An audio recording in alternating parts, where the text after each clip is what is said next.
Radio check. Loud and clear. KSL Sports and KSL Podcast present Mode Push, an American view of F1, starting now. One stop. This is what you get with this Odyssey. I'm gutted. I'm absolutely gutted. I enjoyed this so much. Thank you. Thank you.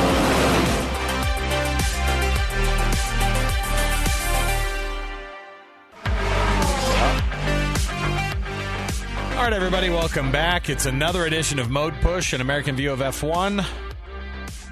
Alex Keary, Dan Jimenez on the other side of the ether, also joining me here, just fresh off the plane from Baku. So welcome back, Dan. Right. Oh, no, didn't make it out to Baku for this year's, huh? Not this year, no. It's always one of these confusing races to me because, you know, it's a street circuit, and I don't know how every year I get it confused with all the other races that come out of the Middle East sometimes. But here we are. Like I go and I go, oh, yeah, it's the one with the tower in it. It's one with like the 7th century tower in it. Castle, yeah. That's how you know what it is. And so you have a double winner from the weekend, which is Sergio Perez winning not just the sprint race but also the main race. And it was a weekend where we had to wonder if we enjoyed a sprint race and a main race in the fashion that we got it, which was qualifying for the main race on Friday, qualifying for the sprint race on Saturday, right before the sprint race that was also Saturday, where we crowned Sergio Perez the champion of the sprint race, and then the next day during the main race that was not determined by the finish of the sprint race as to how you started the main race. That was determined on Friday by the qualifying then. Got it all, Dan? Is that all? I try to help people understand. I think I'm following, yeah. It was weird. I did see, I think I retweeted, I don't know if you saw it, but it was one of those memes where somebody's like, you know, a quote-unquote alpha male's in a club yelling into a girl's ear, and somebody, you know, and she is not wanting to hear anything from him, like, as he's hitting on her. But it was like, so the sprint race is this weekend, and the setup is like this, which is what we got. A long weekend of a lot of racing, with mixed results, not just on the track, but also from fans who were wondering, is this really the best way? So from a viewing standpoint, before we get into the actual results, Dan, did you love how this thing went? Did you like the setup? Did you like having the races set up like they did and not so many FP1s, 2s, and 3s? Enjoyed watching competitive racing on Saturday. That was fun. Like, good way to start my day while I'm eating breakfast, Sure. Versus, you know, otherwise probably wouldn't be watching unless it was qualifying. But I think that by the end of the weekend, I felt like the wind had kind of been taken out of the sails of the main race, because it ended up having the same finish as, or at least the same winner and same person on pole as the sprint race. So is that an indication of what all these are going to be in the future, that the sprint races are just a preview of what the main race is going to be? So I would hate if that became the norm. And so then you just see the results on Saturday and you're like, well, now I know what's going to happen on Sunday, especially if, you know, a race like Baku, which normally has a lot of chaos and red flags, and we didn't really get it this time. So the outcome was kind of set after lap 20. So the vibe I got from you, when we were kind of discussing pre-show a little bit, was that you were kind of bummed how it ended up in terms of a race, boring per your view. Yes, I think it was one of the more boring races we've had in a while, and I've seen a lot of people online calling it boring, but the last lap was really exciting. And I think, you know, through the safety car that swapped the order, the running order was interesting. But I think what caught everybody by surprise were two things: that the hard tire held up so well and was able to go. I mean, freaking Ocon went 50 laps the entire race on one set of tires. Well, so did Hülkenberg, right? Hülkenberg had to be, yeah. He was basically told, hey, man, you got to pit, obviously, unless you want to get disqualified. And he did. And the Ocon incident actually led to our favorite thing on Sunday that was non-race. Well, it was race-related, but it was not the not what I don't know. I was watching it and I got caught up in the freak out moment that it was when Ocon was coming into the pit lane, and we're watching it sort of play out on TV, and we're also going, oh boy, is somebody going to have to hit the dump button on TV to make sure we don't see some sort of violent collision? But here's how it sounded. The Red Bull mechanics are starting to come out in the pit wall. Maybe they don't realise that Esteban Ocon still needs to pit. They've got to watch and out. Also, here. they're not allowed to go onto the pit wall. Well, I think they are. They're just not allowed to climb the fence. Well, they're climbing the fence outside Well, they're my not window. allowed I to can do that see then. them. Well, people sitting in the pit lane don't realise now that Esteban Ocon still has to make a pit stop. And it is in the regulations, Ted, that you are not allowed to climb the fence on the pit wall. There are people all around this pit lane. Some marshals. Is Ocon not going to make a pit stop or something? Well, he'll be disqualified if he doesn't. So he will, I think, come in. Although he will, no, if he comes in. I don't think he can now because they put out the Parc Fermé barriers. Right. I mean, what it's. Well, you can't. Well, there's photographers now, Ted. I know, I can see them. Yeah, oh, Ted, my goodness. Now Alpine are coming into the pit lane. They think they're going to make a pit stop. Well, Esteban Ocon is actually coming down the main straight now. There are people all over the pit lane. So is Esteban Ocon coming into the pits? I can't actually see the entrance. Here he comes. Yes, he is. And there are a lot what of is this about? That's a shambles. This is a shambles. Absolute shambles. We could see it coming. Alpine could see it coming. What is going on down there? Well, that is a total and utter shambles of organisation, and somebody should have known. Either way, this man has stayed clear of any trouble. So that was the moment, Dan, when oh my gosh, when Ted Kravitz was like, I'm going to be on the call here when a disaster hits F1, which it did not, thankfully. What was awkward about it, I don't know if you were watching I was watching that same broadcast. They had basically gone through maybe 3 minutes before when they were like, and a fitting tribute to Ayrton Senna, the day to his death. Oh my goodness, people are all over the pit wall, and I was like, this is not a good sign. The band is on the field. Yes, it was not a good look in terms of being able, like, describing it in that sense of, a weekend in F1 that was probably the worst ever when you had 2 deaths in 2 days at Imola in 1994, I guess it was, or 93. Either way, and then to have that happen, I can see absolutely why it was a disaster. This is, I think about it too. And, you remember when fans used to just run onto the tarmac there, onto the racetrack, while people are going through their cooling laps. I think Silverstone has had to absolutely crack down big time on this stuff, but nothing ended up happening from it. But I think certainly at the very least people are going to be spoken to in harsh terms. I don't know if that's one that the FIA cracks down on the race course itself, like they did with Melbourne, where they were like, hey, you had fans jumping down onto the course, jumping through the fence here, you're going to get in trouble. I don't know who gets in trouble for this. It's the FIA getting themselves in trouble. Like, literally, the dude that was setting up the, roped off. They put a rope barrier up. That's good. The rope barrier up was an FIA official. Like, literally, the FIA, somebody running the Parc Fermé said, okay, we're clear. And FIA guy walks out there. I'm going to put up this barrier. And so, afterwards, they send out this notice saying, okay, the FIA has been called to the stewards. It's reminds me of that meme of either Spider-Man pointing at himself or the dude pointing at himself in the mirror, giving himself a talking to. It's insane. I cannot believe that. We are so lucky that we didn't have a tragedy yesterday, because of all the places, of all the circuits for that to happen, Baku's probably the worst because it's the fastest pit entry. These guys are booking it when they get to the pit entry. Right. And of course they're trying to save as much time as they can. And it's really weird. They have this little dog leg mini chicane. Yeah. So he comes around the corner. Right.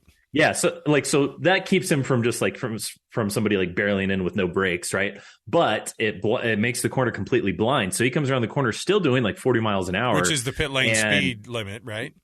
Yeah, pit lane speed limit. So he's still doing 40, and there's a big group of people in front of him. And we are very lucky that nobody got hit. And I guess a blessing in disguise is that they're absolutely going to have to crack down on this and make procedural changes. I just don't understand why F1 thinks that it's okay for people to be out on the pit lane while the race is going on. In no other professional motorsport series does this happen.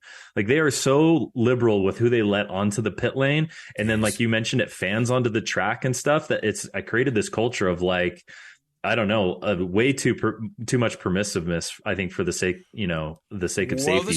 This is 2 weeks or 2 races in a row, right? Where you go, hey, and Melbourne's probably going, boy, we weren't that much of a mess, and right. And they get in trouble for that, and FIA are the ones who, screwed this one up. And so, but again, minutes before they're mentioning, the tragedy of a death, of 2 deaths on a weekend, in an F1 race in 1994 at Imola, including one of the sports, most recognizable names, and then you have this. Oh my goodness! Look at him coming out of the corner. So that was like some weird, awful excitement at the end of the race. But I disagree with it. It was a boring race, and one of the more boring races that you saw in a long time. And here's why. I don't like when we have to break from the front of the pack for races to watch these battles at the end between 11th and 12th or 10th and 11th, right? I get annoyed by those. And partly it's because first and second and third are usually just kind of already determined. I think what is wild is now the safety car thing was totally okay. That's a bummer. And everybody asked Max with that filter on of going, "Hey man, you got unlucky with that safety car." And he kind of goes, "Yeah, we probably would have won that thing without it." But the reality is Checo was better for 40 laps than the world champion, than the guy that everybody says. And by the way, it was within a second and a half. It was within a second to a second and a half for 30 of those laps.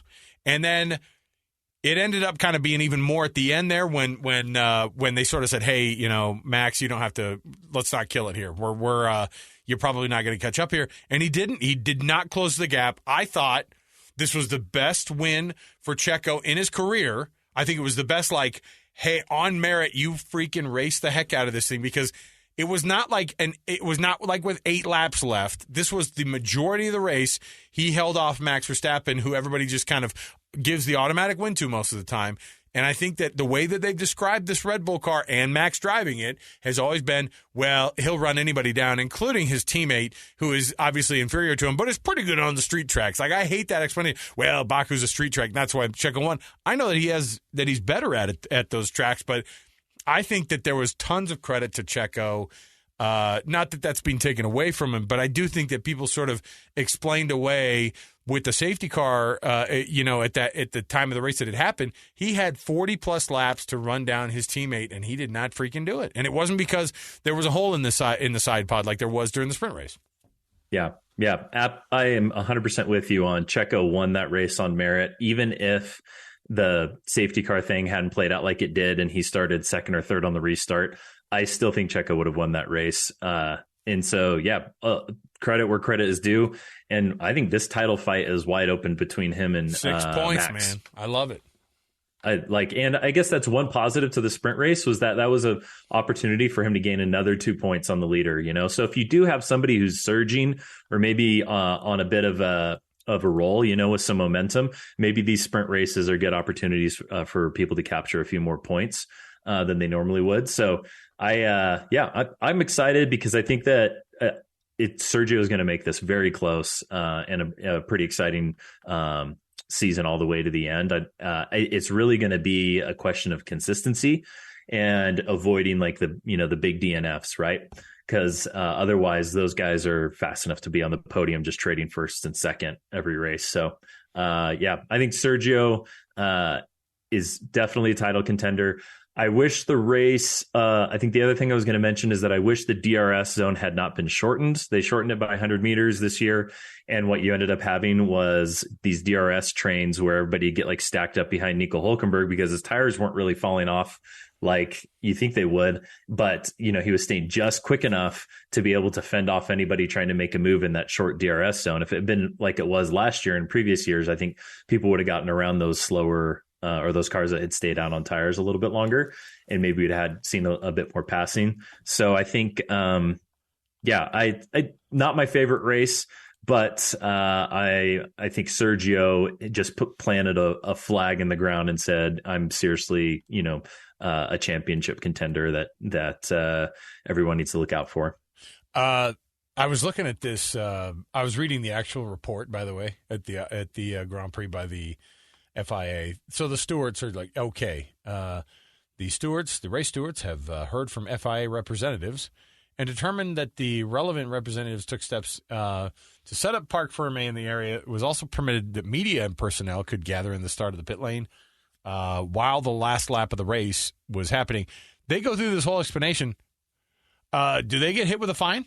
Like, does the FIA get hit with, do they have to pay the teams? I mean, like, in the end. Yeah, fine themselves, yeah. Dude, I mean, that is as bad of a situation. Could you imagine Alpine being put in this spot where if it did end up that Ocon were to come around that corner and hit somebody, and even at 40 miles an hour with the setup of that car or how that works, like that is a potentially fatal situation right there.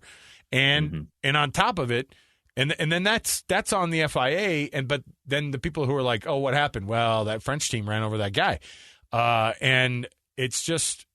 And when they say, well, it's not unusual for it, well, they said the FIA representatives expressed regret at what happened and assured that it would not happen at the next event. And you're like, that's what my kid tells me. When, like, I sent him to the room, regret was felt by the young man. And he said, quote, it was my brother's fault. You always blame me. Like, it was so stupid to watch this explanation that no one gave anything of substance there. But there you go. Yeah, that was a non-apology. You're right. Like, everybody would have remembered, oh, well, Ocon was the guy who, hit a photographer. And then he'd have to remember that. It was not their fault. Like, of course. They were playing by the rules. We have to pit or else we'll get disqualified. And there are fans out there saying, like, should they have penalized Alpine for waiting to the last lap? No, like, that's absolutely within the rule book that they can do that. And they were playing a strategy of waiting for a red flag. And when one didn't come, then they had to pit. So there's only one answer here. And the answer is nobody can go out onto the pit lane until the last car on the lead lap has crossed the start-finish line. That's when the race is actually over and cars aren't flying around at full speed and no one's going to be surprising you down the pit road. Like, that's the only solution. What do they need a picture of at that point anyway? Like, and it doesn't matter. Exactly. Yeah. It's wild. It's crazy. Every other motorsport league has figured this out. I don't understand why F1 can't figure it out. What does NASCAR do? I mean, obviously it's different because you have an oval that locked down. Right. Yeah. I mean, like, I wouldn't imagine that they're like, dude, these are, aside from the fact that these are cars that are on TV, it looks like are going slow. They are not. And on top of it, we just do not have, we don't want anybody next to any of this machinery, next to any of this fuel, next to any of these people who are actually trying to get their jobs done while you're walking around with a vest on that says media on it. Like, that is not... It's not what needs to happen. So whatever. Checo Perez gets. It's kind of interesting because the guy has 5 wins, and he's the first person ever to duplicate a win at Baku. So he is the only 2-time winner on the street circuit there at Azerbaijan. And so that's with a lot of people who are pretty darn good in this sport who've won there at Baku, including Lewis Hamilton and even Max Verstappen. So. Pretty good weekend for Checo, and I don't think that guy in any way. I mean, what you saw, I love this weekend from Red Bull was this: these guys are freaking racing. And you know what you didn't hear? Now, Christian Horner, he has to be like the nice guy on all this, and he probably has to appease his superstar a little bit more, but he can't seem like that he is. He's being very diplomatic. I just want to know how they're going to handle this thing when it ends up a 1-2 in the same fashion, because over the next few weeks, how many of the next ones are street races? Miami is sort of one. I know Canada is one. Spain is not one. But, I mean, there are a lot of races still set up for Checo to maybe take the lead here in the next few weeks, even though it is a 23-race season. Yeah, I'm with you. I think, he's king of the streets, but I don't think he's going to be slow when we get to Spain or Monza. Like, I think that it's a 50-50 toss-up for me. Going here on the rest of the season on who's going to win, more races, him or Max. And I think that it was interesting seeing Max get called into pit. I thought, like, okay, is this a team order thing? Or were they afraid that if there was a full course yellow or a safety car that they would have to double stack and then that would slow Sergio down? I don't know what they were thinking. And it sounds like Max post race too was like, we need to have an investigation into why that decision was made, because it was very strange that they had Max come in because the other teams were able to double stack him. But those two might've been too close. So I think it's a full on fight, and it's going to be very interesting. And Christian Horner's job is going to get really hard if it's like race 22 and 23 and these guys are tied. Talk to me about your guy from Ferrari, Charles Leclerc, who rounded out the podium and had quite a weekend, considering the fact that this is not even, I think a lot of people look and say that's not even the second fastest car, but that is definitely one of the best racers in the world. If he's able to outpip, Fernando Alonso, who's racing out of his mind, and Aston Martin, who's got a really, really quick car, and then Mercedes, who seemed to have been coming up a little bit, but couldn't put anything together for this weekend. What are Ferrari's chances now of kind of turning a little bit of a corner? It did sound like Charles was like, yeah, but we are not very close at all still. Yeah, I think they had a great weekend. I mean, Charles is freaking fast for one lap. I mean, he might be the fastest driver for one lap. His car does not hold up well under 40 laps, Right. And keeping his tires. But I think that Ferrari can definitely start to take the fight to Aston Martin and move up. They're in fourth in the constructor standings. I think they're behind Mercedes, but I think they're in it. They're only 14 points behind Mercedes, and then another like 11 points behind Aston. So I think second is still totally in the cards for them. But I think Charles is right. The gap from those three to Red Bull is crazy, right? Just how many seconds behind. Charles finished 21 seconds behind Max, who was 2 seconds behind Sergio. I mean, that's 24 seconds behind Sergio. So that's like half a second a lap. Wow. That he was slower than the Red Bulls. That's pretty significant. It's not close.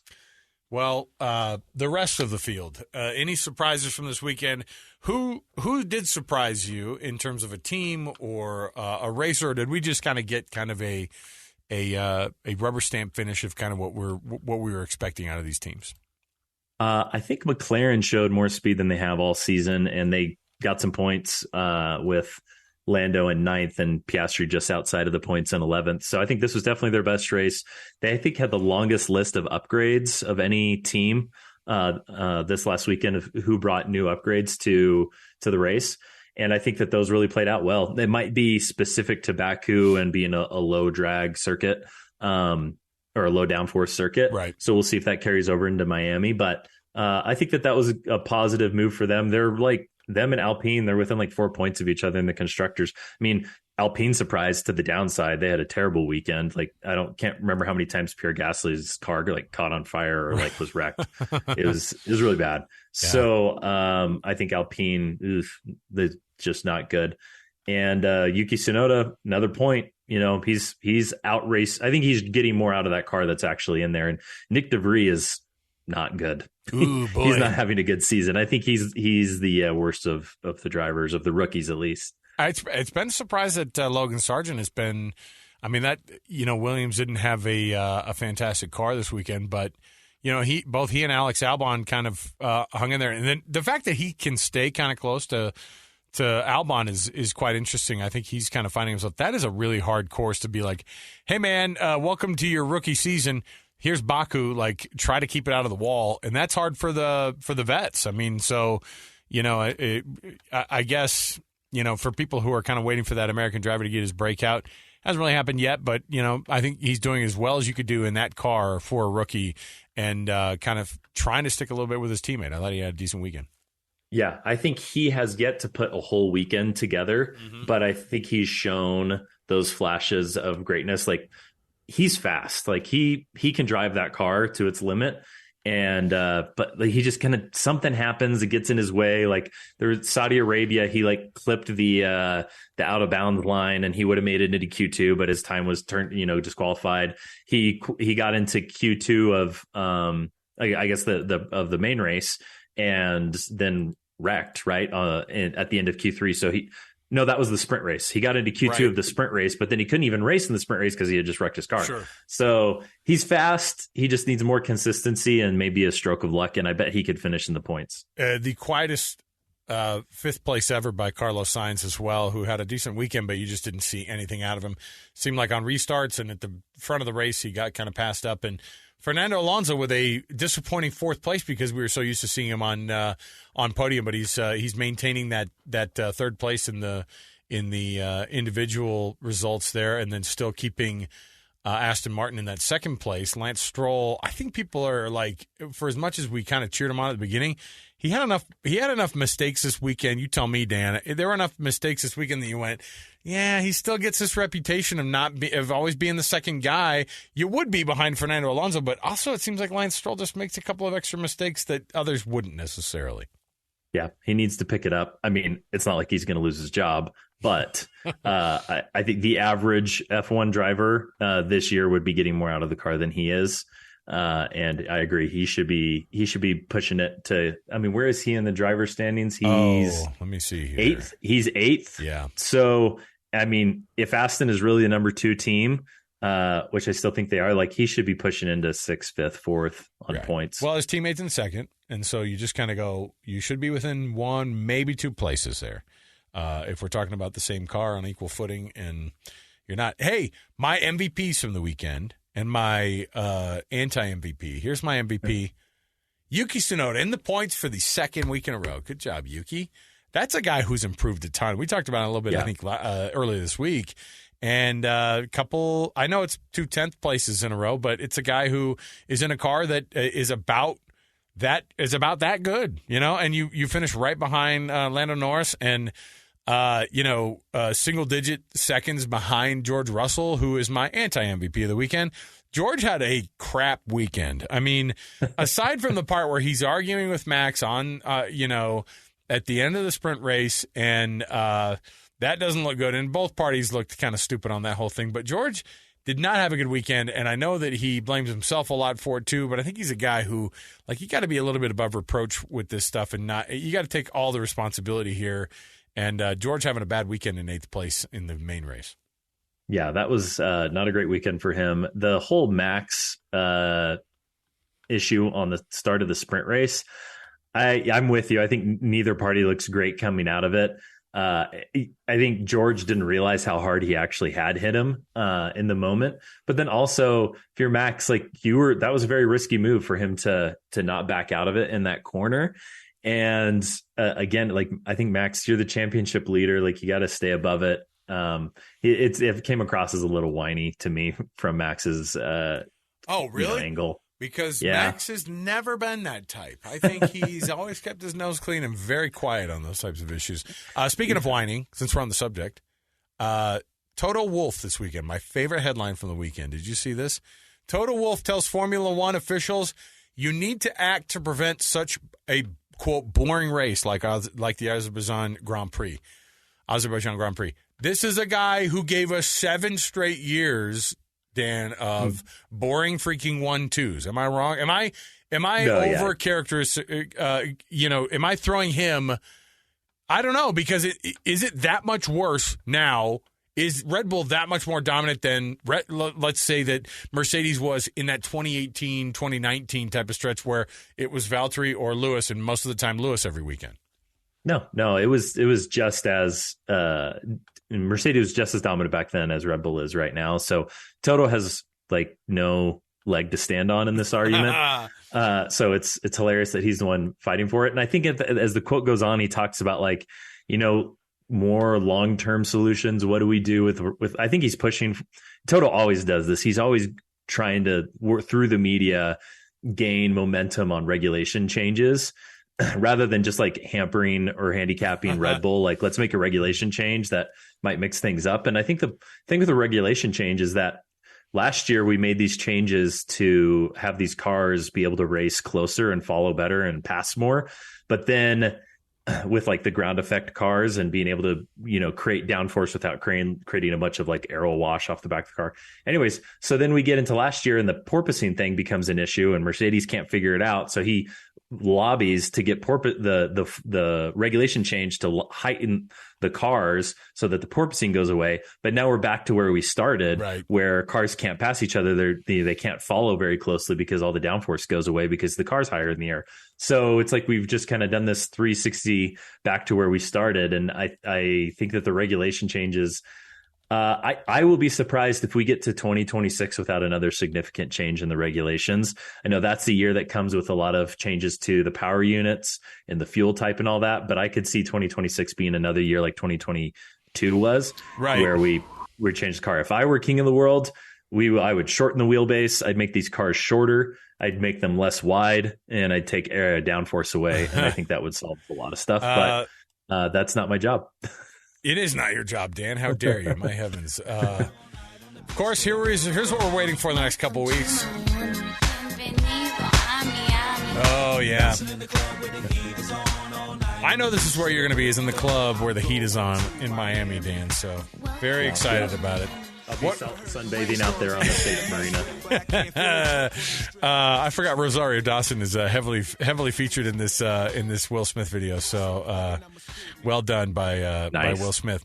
We're headed to Miami next. What's the schedule look like for the GP that is a semi-street race where boats are glued to the floor? That's right. We're back to racing around in a parking lot outside the Hard Rock Stadium. I didn't love the Miami GP last year. I felt like it was pretty dry. It was the week that Max, I think, won that race and was like starting to gain momentum, put distance on Charles. Sure. So it's kind of a mix, but it's got some high speed sections and a really long straight similar to Baku. So I am looking for Sergio to come back, take pole and win this race and, strip the lead from Max. Right. That's my prediction is how this goes down. Ooh, let's hope so. But it's a quick turnaround. I think we're going back to the normal format. I don't think we're doing a sprint this weekend. So we won't know really whose race pace is what until Sunday. So for all you complainers out there, you can go back to it. But yeah, quick turnaround to go from Azerbaijan from Baku to Miami here, and that's where we're going to be. Let me see here. Yeah, that's about it. Dan, you have anything else you want to bring up for this one? Otherwise, we'll let everybody go and they'll enjoy the rest of their day and get ready for the Miami Grand Prix coming up this weekend. Yeah, I'm excited for it. For Dan, I'm Alex. Thanks for being with us as we get you ready for this one, and we get you ready for the 2 weeks after that, the heading off to Italy as well for the Emilia Romagna Grand Prix as well. So for Dan, I'm Alex. Thanks for being with us, everybody. It is Mode Push. Tell your friends, teach a neighbor about F1. You can always subscribe, download the podcast. You can also comment and give us a like and a subscribe. We'd love it. We'll talk to you next week, everybody. Actually, we'll give you a race preview later this week. Stay with us.